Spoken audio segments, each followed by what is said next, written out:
This seminar is for educational purposes only. It is not a substitute for professional medical advice or treatment. Consult with your medical provider for medical advice or treatment. Although the presenters try to keep the information in this seminar as accurate and timely as possible, the speakers and Mather Hospital assume no duty to ensure the seminar is error-free. The speakers and Mather Hospital are not responsible or liable for any claim, loss, or damage resulting from you viewing this seminar. Good afternoon, everybody, and thank you for joining us for our HealthyU Webinar Series. Today's topic is the importance of a nutrient-rich diet. At any time during the presentation, please feel free to enter any questions you may have using the Q&A feature at the bottom of your screen. We'll answer as many questions as we can within the time allotted once the presentation concludes. Your questions will remain anonymous. Today's presenter is Erin Caraher. She's a registered dietitian with a passion for health and wellness. She has a BS in Nutrition and Dietetics from CUNY Queens College and completed her dietetic internship at Long Island University Post. She is pursuing her master's at Stony Brook University, and Erin is devoted to providing individualized counseling that can help people in their health journey. Erin, I'll pass it off to you and you can start the presentation. All right.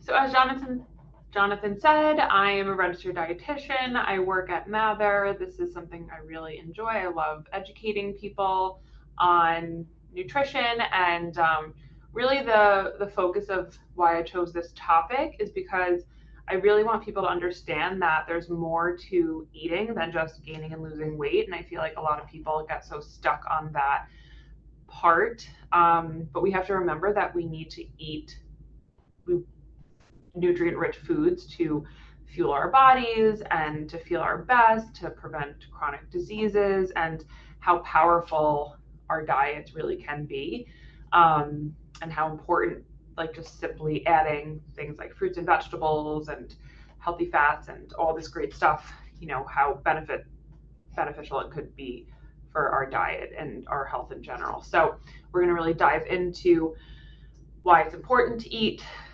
nutrient-rich foods. What is a nutrient-rich food? What does that mean? So yeah, we'll get started. And you know, if you have any questions, again at the end, I will answer whatever questions you might have. All right.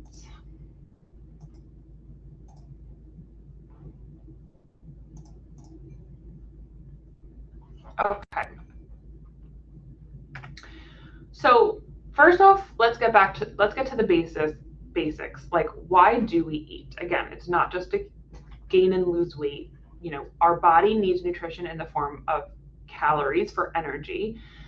Nutrients are vital to ensure our organs work properly, help digestion, keeps us breathing, keeps our heart beating, and helps our brain function. So, you know, I remember learning in biochemistry and organic chemistry, like all these little nutrients, like you eat something, but they break down into these little chemical components that really aid in every single aspect of your body, all your organs functioning, transferring of nutrients, transferring of oxygen throughout the body, supplying your brain, your central nervous system, all these vital organs with, you know, all that it needs to do its best. So when we don't supply our bodies with those nutrients, our body's not going to function as efficiently as it should. And like, there should be a variety into your diet, and it doesn't mean you can't have things that aren't the most nutrient dense foods, but you'll hear a lot. I'll talk about focusing on addition, not omission. So adding foods in that provide benefit to your health,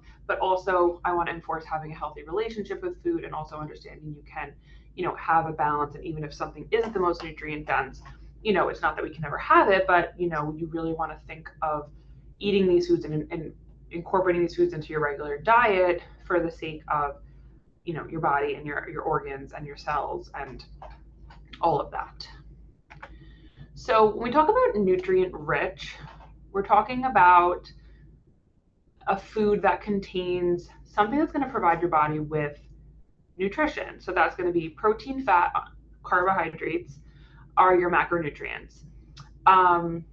So a food that is nutrient rich is going to contain either at least one of these macronutrients, both, and generally vitamins and minerals, maybe antioxidants and phytonutrients, which we'll get into later. But generally they have a nice combination of a variety of nutrients that make it a nutrient-rich food, which just means that there's, a lot of components in it that are health promoting. So getting into protein. So proteins are the building blocks of life. Every cell in the human body contains protein. Protein plays a key role in the creation and maintenance of every single cell in our bodies. It fuels our cells and powers our bodies. So protein is something that we really should be intaking at all our meals and snacks, mostly, at least getting a few ounces at 3 meals a day.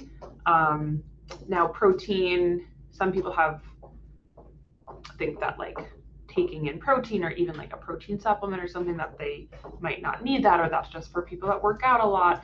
No, our bodies need protein for every single aspect of our existence. So we want to make sure that we're getting a good amount of protein.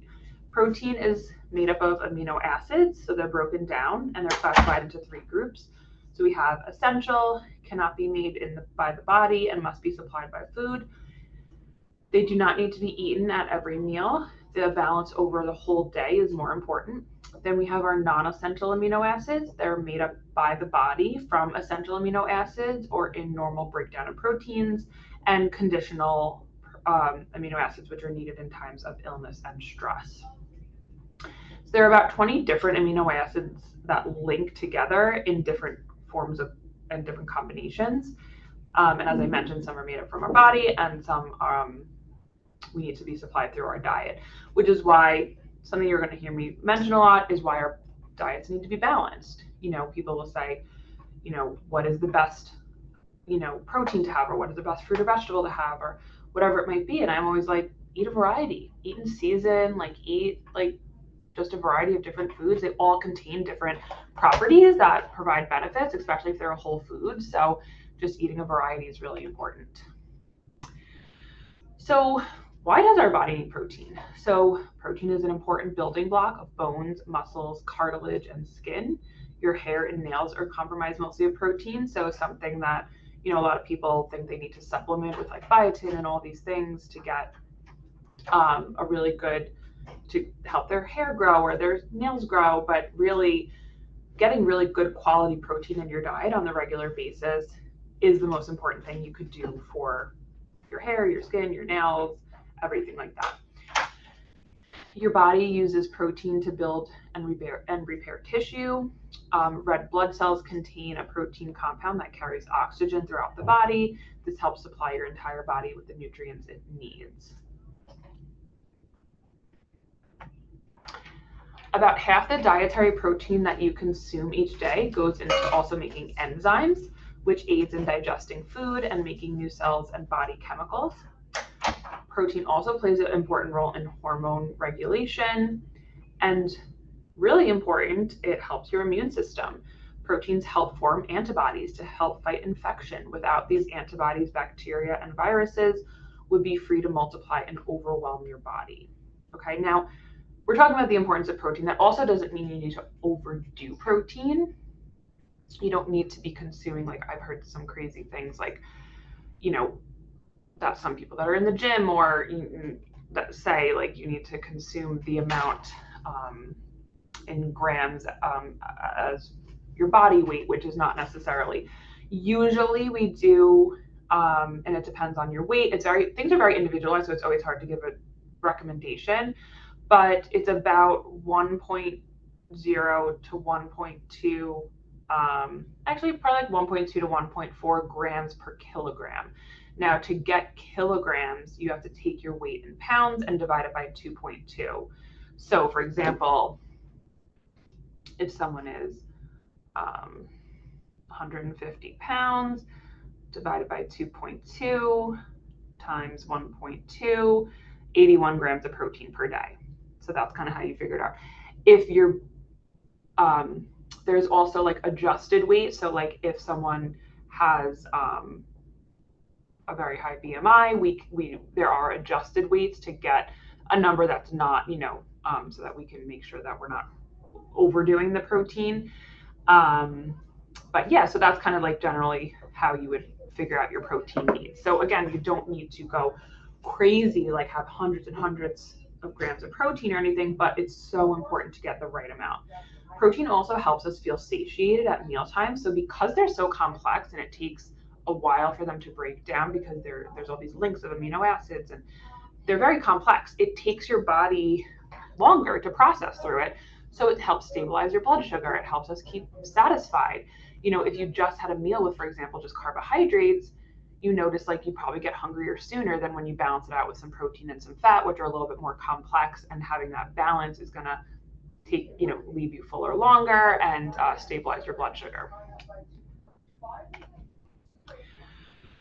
So the nutritional value of protein. So different foods contain different amounts of essential amino acids. Animal products is where your highest quality or ideal protein is going to come from. It's really just that your body, it's like a very highly absorbable form of protein, and it's your body's preferred choice. So because they have all the essential amino acids, they're known as a complete protein. So they're just a high quality protein. That's going to be chicken, beef, fish, and any dairy product, so anything that comes from an animal ultimately. Now, that doesn't mean that vegan, vegetarian sources are not good sources of protein. But soy products are actually a complete protein. Some things like quinoa, seeds of like leafy greens, like amaranth, consumed in like the Mediterranean diet, also have all the essential amino acids. And then you have your plant proteins. So those are your beans, lentils, nuts, and whole grains. So they usually lack at least one of the essential amino acids that are considered incomplete proteins. So you need to pair them with something else, generally like a grain, to make it a complete protein. So for example, if you pair rice and beans, that will combine together some amino acids in the rice paired with the beans, make a complete protein. But I will say that like when some people have like nuts or seeds or hummus as a snack, like they might think, oh, this is a really good protein rich snack. Generally, they don't contain a ton of protein. So just make sure you read labels. So generally they might be categorized, maybe as like nuts are more of a fat than a protein, right? So it doesn't mean that they don't have any protein in them. It's just, you might still want to balance it out with something that has a little bit more protein if you're looking to round out that meal. And like if you're focusing, like, so if you think about how much protein you'd need to get from nuts compared to like a piece of chicken or something, 2 tablespoons of peanut butter has 6 grams of protein and also almost 200 calories, where 1 ounce of chicken is 7 grams of protein.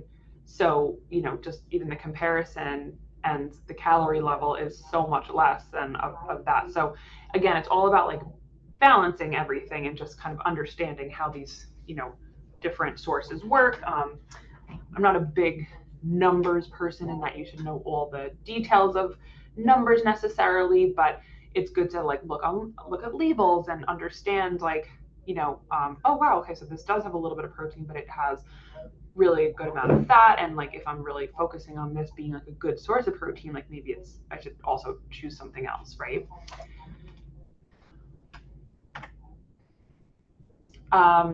So as I mentioned, the food sources of protein: meat, poultry, fish and seafood, eggs, dairy products, nuts, legumes, and beans. So again, like I would recommend at least all 3 meals to be getting a good source of protein between 3 to 4 ounces. So about the palm of your hand is about 3 ounces. Again, it's very individualized per men and women, and a lot of things that come into, how much you exercise, there's a lot of factors that come into play, but generally about 3 to 4 ounces at breakfast, lunch, and dinner is a good amount to get. Then we move on to carbohydrates. So carbohydrates are so important and are so misrepresented out in the media. People like to group carbohydrates into one bucket and say carbs are bad for us and that we should eliminate them. Well, that's crazy because so many things are composed of carbohydrates and we can't eliminate all those things. And also they provide such great nutritional quality for our bodies. So we can't compare fruits and vegetables which have carbs in them to a piece of chocolate cake. Like, meanwhile, but technically they both have carbohydrates in them, right? So we'll talk a little bit about, how things are broken down and why I don't want you to be scared of any sort of carbohydrate, but why I definitely don't want you to be fearful of fruit, things, especially fruit. That's something I always hear about. Oh, fruit has so much sugar. Yes, fruit does have naturally occurring sugar. It has fructose, just like any milk product is going to have naturally occurring sugar. That's going to be lactose. But there's so many other beneficial properties, vitamins and minerals, antioxidants, fiber, that go into that compared to just a processed carbohydrate. So I just want you to understand, I don't want you to be fearful. And we want to always balance out our carbohydrates with the other source, the macronutrients, so a protein and a fat. So carbohydrates are a type of macronutrient found in food and beverages. Most carbs occur naturally in plant-based foods such as greens. Food manufacturers also add carbs to processed foods in the form of starch or added sugar. So our naturally occurring carbohydrates include fruits, vegetables, milk, nuts, grains, seeds, beans, peas, and lentils. So what are the types of carbohydrates? So there are three main types of carbohydrates. We have sugar, is the most simple form of carbohydrate, and it occurs naturally in some foods, including fruits, vegetables, milk, and milk products. The type include fructose, as mentioned, table sugar, which is sucrose, and then milk sugar is lactose. Added sugars can be found in many foods, such as cookies, sugary drinks, and candy. So added sugars is really what we're concerned about. And what added sugars is, when you look at the label, so when they say no added sugars, it means after processing, they didn't add more sugar into it. So for example, they made yogurt, and any yogurt is going to have some sort of sugar in it from lactose because it's a dairy product. But if they added honey into it, that's going to be an added sugar. Now, even if honey came from the bees in your backyard, it's still an added sugar. Doesn't mean to be scared of it. It just means it is an added sugar. And recommendation, like for women, it shouldn't be more than 24 grams per day. And for men, I think it's 28 grams per day. So just to have an idea, it doesn't mean you can't have any added sugar, but we just want to be aware of how much added sugar, because that's really where, chronic disease, that's what we're mostly concerned about when it comes to like diabetes and heart disease and things like that. Starch is a complex carbohydrate. This means it's made up of many sugar units bonded together. Starch occurs naturally in vegetables, grains, and cooked dry beans and peas. So this is going to be like your starchy vegetables, your potatoes, peas, corn, grains that have like fiber in them as well. So that's going to be your starches. And then fiber. So fiber is an indigestible carbohydrate. It's also a complex carbohydrate and is found in fruits, vegetables, whole grains, and the beans and peas.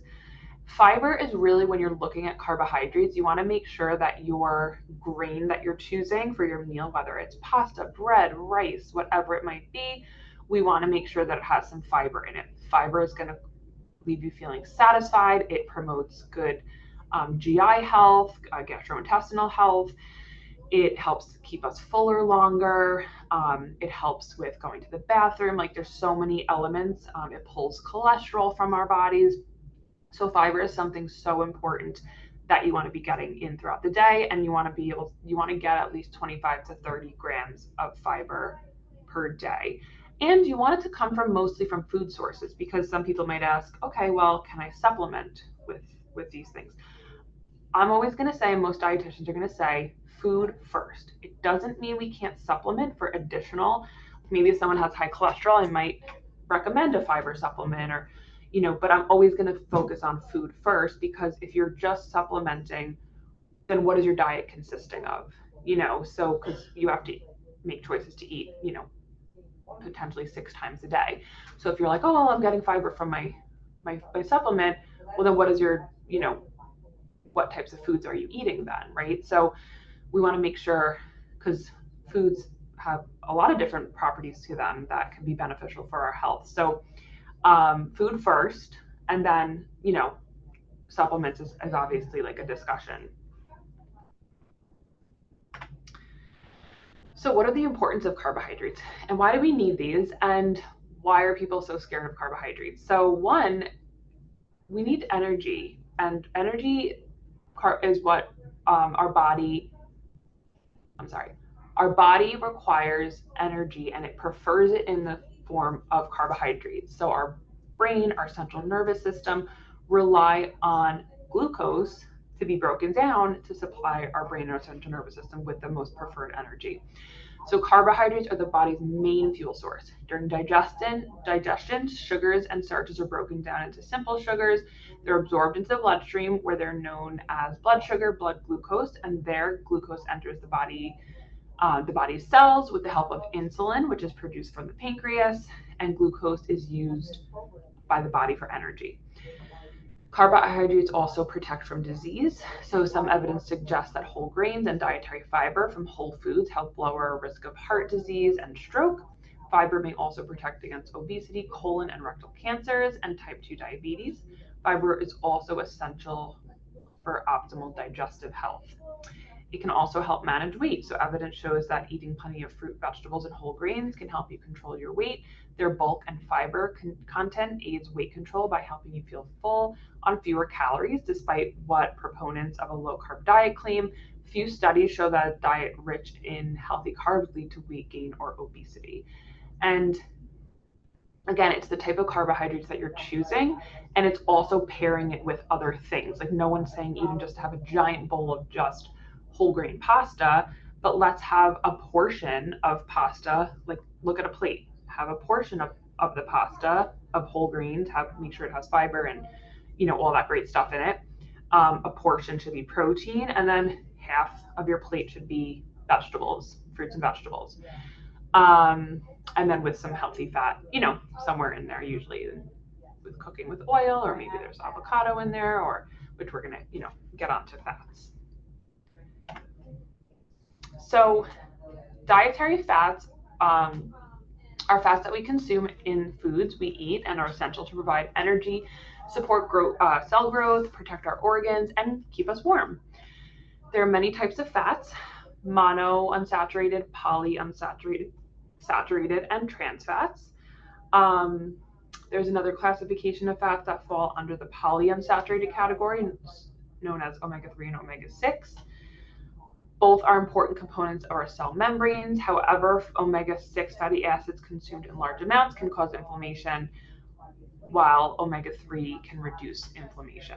So there's a lot of different types of fats, but when you look at the label, you're going to see monounsaturated, polyunsaturated, and saturated.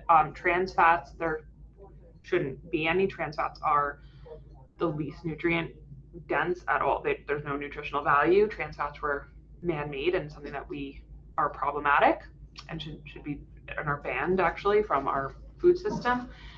So we don't want trans fats. But mono and polyunsaturated fats are the fats that are the most health promoting fats, and omega-3s. So healthy fats and fats high in omega-3. So like I mentioned, monounsaturated fats have been found to lower total cholesterol and LDL, or bad cholesterol levels. And our sources are olive oil, nuts, and seeds. Polyunsaturated fats, that's going to be your omega-3 fatty acids, decrease triglycerides, reduce blood clotting, decrease the risk of stroke and heart failure. And your sources are going to be fatty fish, such as mackerel, herring, sardines, albacore tuna, salmon, and lake trout. Vegetarian sources, which are not as high quality or as high absorbable as the fat, like the animal sources and the fatty fish, but they do include flax seeds, chia seeds, walnuts, seaweed salad, hemp seeds, and edamame.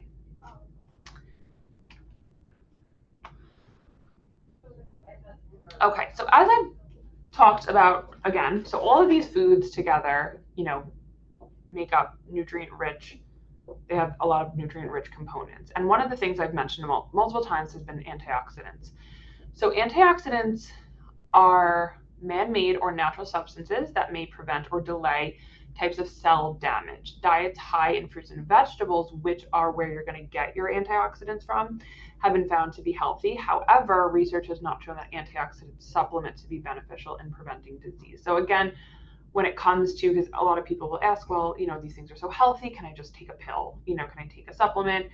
Ultimately, no, because one, they're usually, you don't know how they're made. Like, a lot of things are found naturally in food, and it's really hard for them to make that into a supplement regardless. And then once again, then what is your diet filled with? So it's really important, food first, eat fruits and vegetables. They're a rich source of antioxidants. There's good evidence that eating a diet that includes plenty of vegetables and fruits is very healthy.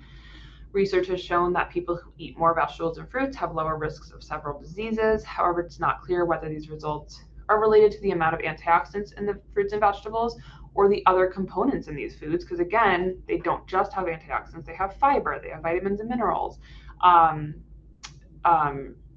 Or it could be lifestyle choices as well, because if they're eating lots of fruits and vegetables, like, are they eating more nutrient-rich foods to pair with it, right?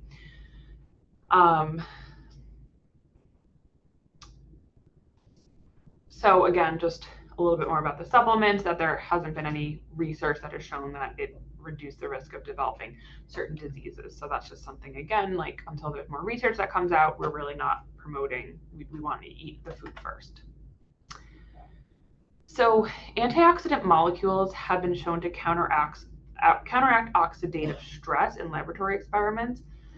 However, there's debate whether consuming large amounts of the supplement is healthy. There's also some concern that consuming antioxidant supplements in excessive doses can be harmful. So once again, food sources. So getting to the food sources, we have your blue and purple, so your phytonutrient or antioxidants, they're similar. Anthocyanin, so that's going to be any blue color, blueberries, grapes, apples, cherries, blackberries, red cabbage. You have yellow and orange, which is your beta carotene, carotenoid, so that's going to be anything with that orangey color. Carrots, peaches, apricots, pumpkin, winter squash, papaya, and melon. We have red pink, lycopene, which is going to be your tomatoes, red peppers, radishes, and watermelon. Green, chlorophyll, that's going to be kale, spinach, broccoli, Brussels sprouts, and collard greens. And white, which is quercetin, garlic, onions, and leeks. So there's evidence to show that these phytonutrients have protective properties against heart disease, some forms of cancer, increasing brain function, prostate cancer, like lycopene is really associated with like helping with prostate cancer and heart disease, decreasing inflammation, removing toxins. So it sounds so basic, but like something as simple as making sure 2 out of 3 of your meals, half your plate is vegetables and fruits, could be something so vital for your health and so simple when you think about it. But I get, sometimes it could be easier said than done, especially if you're not a big, if you're just starting to really increase your fruits and vegetable intake. But really, that could be so much more beneficial than, anything else that you could be doing. Okay, so something that's really cool about antioxidants is that they can donate an electron to a free radical and neutralize it. So free radicals are unpaired electrons in our body. They're unstable atoms that can cause damage to our cells, causing illness, aging, leading to chronic inflammation. So this could be obesity, exposure to pesticides, air pollution, smoking, alcohol, processed and fried foods can all lead to inflammation. So what antioxidants do is they donate this electron and they'll literally turn it off, ultimately, is what it does. So ultimately this reduces chronic inflammation. So the more antioxidants we consume, the less free radicals we have, which reduces inflammation. So it's really, really cool. And again, another really fascinating and amazing reason to consume an abundance of fruits and vegetables. And ultimately, I would say, I think the American Cancer Society, because of the free radical, and the inflammation, they recommend like 9 servings of fruits and vegetables a day, which would be like 5 servings of vegetables, 4 servings of fruit, which sounds like a lot.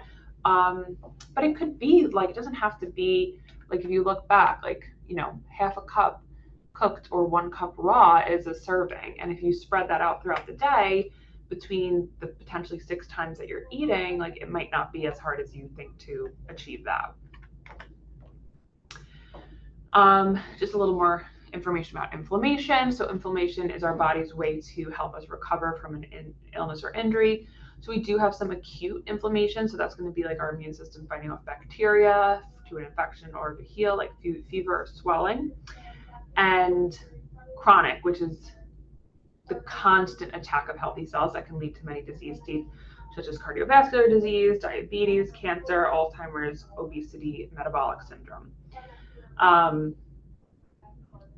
So, which is cause these, inflammation causes all these free radicals, and that's why it's important that to include a lot of these antioxidant rich foods to help, control the amount, so it's not being constantly attacked. So that's why you might hear a really good anti-inflammatory diet is a Mediterranean diet, which is really known for being really high in antioxidants.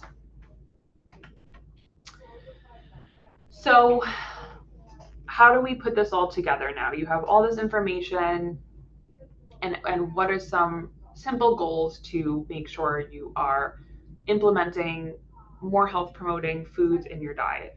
Well, first off, balance. Balance, balance, balance. Make sure that when you are eating, that, I would say at all 3 of your meals, try to get some sort of protein, some sort of serving of fat, and some sort of fiber, so that you get a nice variety of all those nutrients that we talked about and all the benefits that we talked about. Focus on maybe 2 out of 3 of your meals. Try to get half your plate fruits and vegetables, or maybe do half your plate vegetables and maybe snack on fruit, like always include a fruit in your snack, if that is easier. So focus on addition, not omission. Don't think of creating healthy habits as I need to take things away, and focus on, well, what can I add into my diet to make sure I am providing my body with the most quality nutrients that I can. So setting small goals like that, I'm going to try to get, my servings of fruits and vegetables today could be a goal. So again, you're naturally displacing other foods because you're focusing on addition of these foods.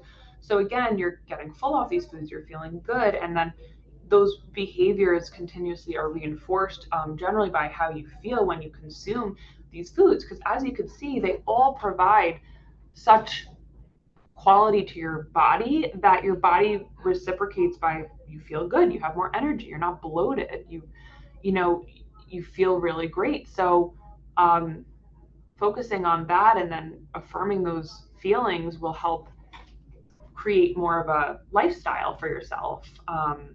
So again, it doesn't mean that you can't have foods that don't have listen, we all like fried foods and, cookies and cakes or whatever it might be moderately, and it doesn't mean we can never have those.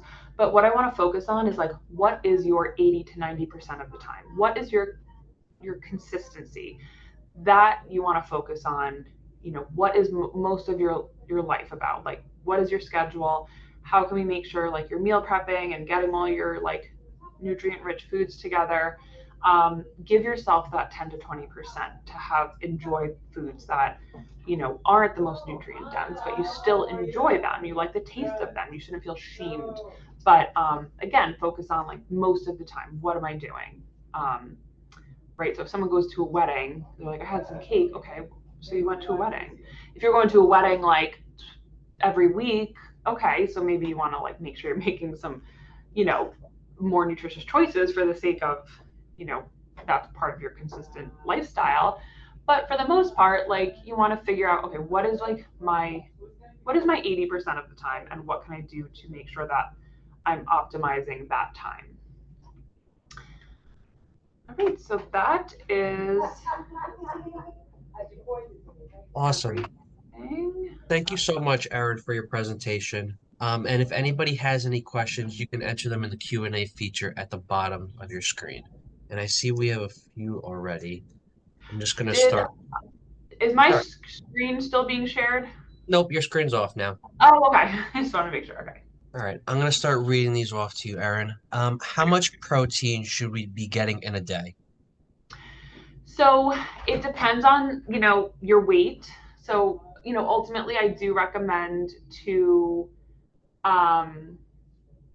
find a dietitian that could be more individualized. But for the most part, if you have relatively a normal weight and BMI, like I said, if you have like a very high BMI or weight, we might adjust the weight because, like, for example, if someone was 300 pounds and then we did the 1.2 to 1.5 grams per kilogram, then numbers can be really, really high and that person might not need that much.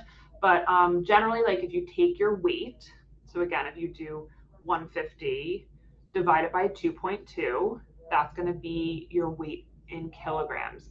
So you take that and you times it by 1.2, and then that would be, like, for example, if someone's 150 pounds, that would be 81 grams per day. 60 times 1.5. So I'd say between 80 and 100 grams for that person would be ideal. So again, it really just depends on the person.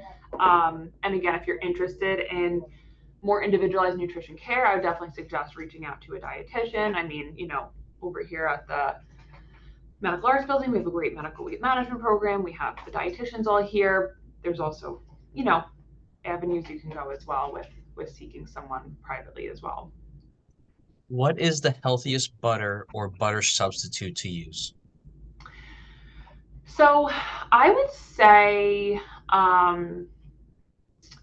having butter occasionally is not a bad thing. Saturated fats are not something, we can never have.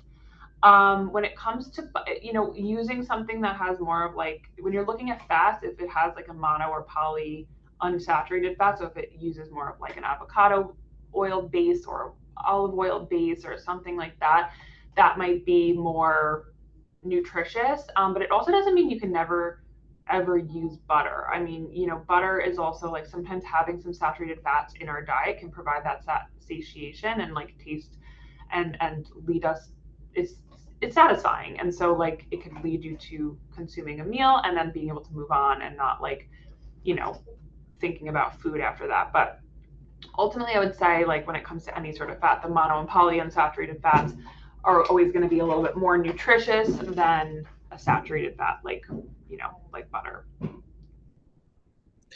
Okay. I have celiac, can't eat nightshade as they mimic gluten. Some fruits and veggies leave me with gas. I don't eat out at all because of cross-contamination. I basically eat the same exact thing for breakfast, lunch, every day. Dinner, my chicken or fish varies daily, but I eat the same veggie or carbs daily. Suggestions? Hmm. Yeah, it's one, I feel so bad for anybody who has any food allergies or celiac disease and have issues with. I mean, I've had patients before that have had, like, a variety of fruits and vegetables. I'm also sorry for the people behind me who are speaking very loud. It's the office that I'm in right now. It's just unfortunate. I know for next time to not sit in this office if I'm doing another presentation, but I didn't realize how noisy it was going to be. So I'm sorry for that.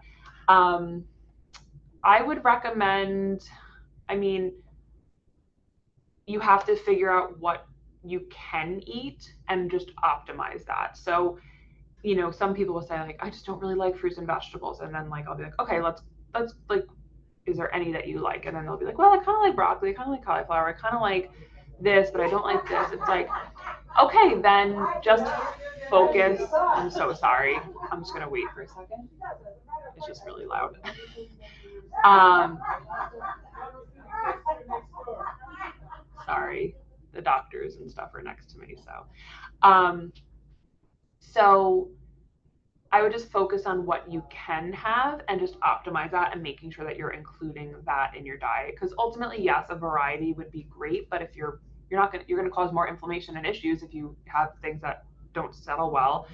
So just optimize what you can have, and you're providing your body with great nutrients, and that's the best you could do for your body. Let's see. How many eggs a week can you eat if you have somewhat high cholesterol? And is sweet potato a vegetable? Yes.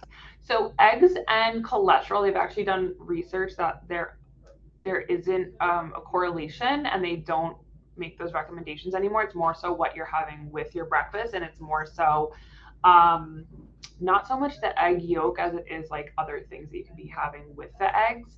So we're not so concerned anymore about eggs and cholesterol. So I wouldn't worry. I mean, having, eggs multiple times a week and having a couple servings, like having, a couple eggs, um, again, I wouldn't be concerned about. I mean, again, like if you were having, okay, for example, like my husband who will eat like 5 eggs at a time and he had high cholesterol, I'm like, all right, like maybe let's do like 2 whole eggs and then use some egg whites, right? So it kind of just depends. Everything's very, individualized, right? But I would say, having a couple eggs a few times a week, absolutely. Eggs are a really nutrient rich food source, and,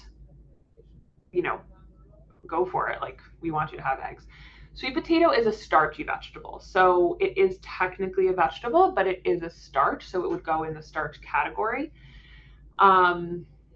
It I would say if you're going to have something like a sweet potato, like if you're looking at your plate and you're doing like half your plate, like vegetables, I would count a sweet potato as the starch. So like a corner of your plate like would be the sweet potato, then a corner of your plate would be your protein, and then I would still balance it with some non-starchy vegetables. So your starchy vegetables are going to be corn, peas, potatoes. So those will act in your body as a high fiber carbohydrate, basically. So they would count more towards like a carbohydrate serving and so everything else is a non-starchy vegetable. So those are not going to have the starch that like a potato or a pea or corn has. And so I'd make sure you're still just balancing out with that. Is whey protein shake a healthy choice? Yes, whey protein is a really great, shake. So whey has 100% of the complete amino acids, and it's an option because it's from, it's an animal source. It is, it could be included into like, you can make a smoothie where you can add like fruits and vegetables. You could have a protein shake. I love protein supplements, are great. Sometimes they're not for people. Sometimes people really like them. I like it having it as an option, and so absolutely. I mean, when it comes to any supplement, protein shakes and supplements in general, just making sure that they're good quality and that they're third party tested, which means that like, you know, um, what the manufacturer is saying is in them is actually in them, because supplements they're not tested like the FDA, by the FDA, like how food products are. So that's just something we recommend, but absolutely whey protein is a great option. Is wheat germ a good substitute for vegetables? No. So wheat germ, it has benefits, absolutely, but like nothing is going to generally be a substitute for eating vegetables. So I would focus on like if you are not a vegetable type of person, like is there a way you can try to sneak them in? Like can you put cauliflower rice into your rice? Again, I don't like substituting, or like addition, not omission. So like, can you sneak it in? Can you make a chili and like chop things up or puree it and throw it in to get some more veggies? But ultimately, wheat germ and vegetables, they both have beneficial nutritional properties, but they're not like in the same category as like, nutrition wise and like antioxidant wise and everything. Are eggs something you should avoid slash limit if you have gout? Um, Gout. That doesn't sound familiar to me, that you should be avoiding eggs when you have gout. So that's, I don't believe so. I would definitely, you could ask your doctor. I'm not the most familiar with gout, but that's not ringing a bell like from my education. Like there are some things that I know that you have to watch out with gout. I don't think eggs. I don't believe eggs, but again, I would just double check with your doctor just to be 100%. And the last question, what about pea protein? So pea protein is a great option for vegetarian, vegan. So the thing about pea protein is it's not a complete protein, so it doesn't contain all the essential amino acids needed for rebuilding and repairing. So generally, like the pea protein, you might also see like some sort of like rice something in the protein powder, because when you pair, like for example, rice and beans, like you're going to get a complete protein. So sometimes they'll do that to try to ensure that you still are getting a complete protein. But pea protein by itself it's fine. And listen, if you like that and you still consume other forms of animal sources to get all the amino acids, then it's okay. But if you're vegan or vegetarian and you're struggling with getting your protein in, I would just make sure that you're having a supplement that contains all the essential amino acids needed for rebuilding and repairing. So again, just kind of see like, does it have that other element to it? Because if it does, then it's gonna balance it out with the amino acids, like to make them complete. Um, and I feel like a lot do, but yeah, it absolutely could be a good choice. They have usually higher in fiber, those protein powders. So yeah, it can be. All right, that looks like it was the last question. Erin, I wanted to thank you for your great presentation and thank everybody for joining. If you have any additional questions, you can email them off to Mather Hospital at northwell.edu. If you'd like to view past HealthyU webinars, you can view them at www.matherhospital.org/healthyu. Thank you again, Erin. Thank you everybody for joining, and I hope everybody has a great day. Thank you.